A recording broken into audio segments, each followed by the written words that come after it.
นนี้จะเป็นโซนที่ค่อยมากที่สุดและก็งามที่สุดของสวนเลยพวกเจ้าเบิ่งเห็นบ่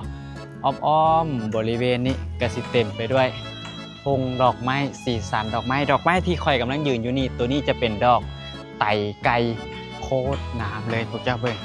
เป็นโซนที่ค่อยมากที่สุดและค่อยบ่อยากไปบอนอื่นเลยบ่อยากมูฟออนไปบอนอื่นเลยบอนนี่คือสะกดให้อยู่กับนี่เลย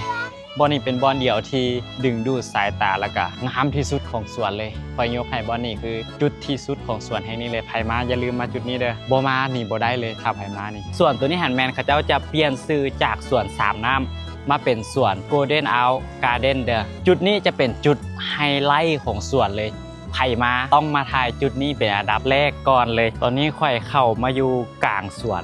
ดอกไม้เลยเขาจะปลูกได้สวยงามอีหลีตอนนี้เป็นช่วงที่ดอกไม้บานเต็มเบิดเลยลักษณะของดอกไม้ก็จะเป็นประมาณนี้เลยเด้อส่วนตัวนี้แมนตั้งอยู่บ้านไฮเมืองไซธานีนครหลวงเวียงจันทน์เด้ออยู่ห่างจากตัวเมือง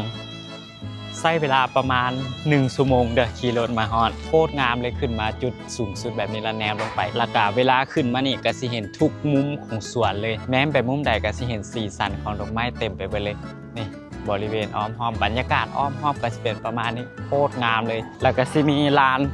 ยางแบบนี้ส่วนใหญ่ค่อยเห็นก็มีแต่มากันเป็นครอบครัวไปเลยโซนนี้กับโซนเบื้องนั้นจะเป็นโซนดอกไม้สีแดงแบบนี้เลยทุกโซนของสวนทุกโซนที่มีการปลูกดอกไม้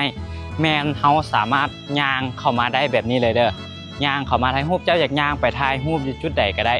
อยากเข้าบอนใดอยากถ่ายบอนใดได้ไปเลยขอเพียงอย่างเดียวอย่าเหยียบดอกไม้โซนนี้แมันเป็นดอกไม้สีแดงเลยย่างออกจากโซนตัวดอกไม้สีแดงมาเบื้องหน้าแมนกำลังปลูกอยู่แต่ยังบ่ทันใหญ่เถอะแล้วก็ดอกไม้ตัวนี้แมนค่อยบ่ฮู้ว่าเป็นดอกหยังกำลังสิบานมันจะเป็นดอกมันจะเป็นสีออกม่วงๆค่อยไปถามข้อมูลมาแล้วดอกไม้ที่อยู่ทางหลังค่อยแมนดอกไต่ไก่ซึ่งสีสันของมันกับสีนี้หลายสีตัวนี้ก็จะเป็นสีบัวเข้มๆเลยแล้วก็สีแดงแล้วก็สีเหลือง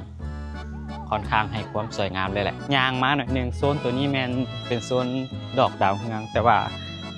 ยังบ่ทันออกดอกเขาเจ้ากำลังปลูกส่วนใหญ่เป็นดอกไม้น้อยบ่แม่นดอกไม้ใหญ่บ่แม่นดอกไม้ต้นสูงก็สิเป็นประมาณนี้เด้อดอกไม้ถ้าว่ายางมาโซนทางหลังโซนนี้จะเป็นดอกดาวเรืองเด้อดอกมันก็เริ่มออกเริ่มบานเบิดแล้วนี่เห็นบ่ความสวยงามก็จะประมาณนี้ตัวนี้จะเป็นดอกดาวเรืองไปเบิดเลยดอกบ่ใหญ่จะเป็นดอกน้อยตัวนี้นะตัวนี้ห่างมากอย่างก็บ่แน่ใจน่าจะเป็นมักบวบโซนตัวนี้ตัวอยู่ทางหลังค่อยนี่ที่เห็นเป็นดอกไม้เป็นโถโซนตัวนี้แมนเขาเจ้าขายเด้อมาลินแล้วเห็นดอกไม้สวยงามอยากนำกลับไปเฮือนไปปลูกอยู่เฮือนแมนสามารถมาซื้อได้อยู่โซนตัวนี้โซนนี้จะเป็นโซนห้านอาหารเด้อเครื่องลิ้นเด็กน้อยก็จะมีแต่ซ้ำนี่แหละมีบ่หลายสำหรับเครื่องลิ้นเด็กน้อยส่วนตัวนี้แมนอยู่ติดกับแคมทางใหญ่แบบนี้เลยเหลียวออกไปห่างกันจะเป็นแคมทางใหญ่เลยก็มีประมาณนี้เด้อสำหรับสวนสามน้ำหรือว่าเปลี่ยนชื่อใหม่มาเป็น Golden Out Garden เด้อ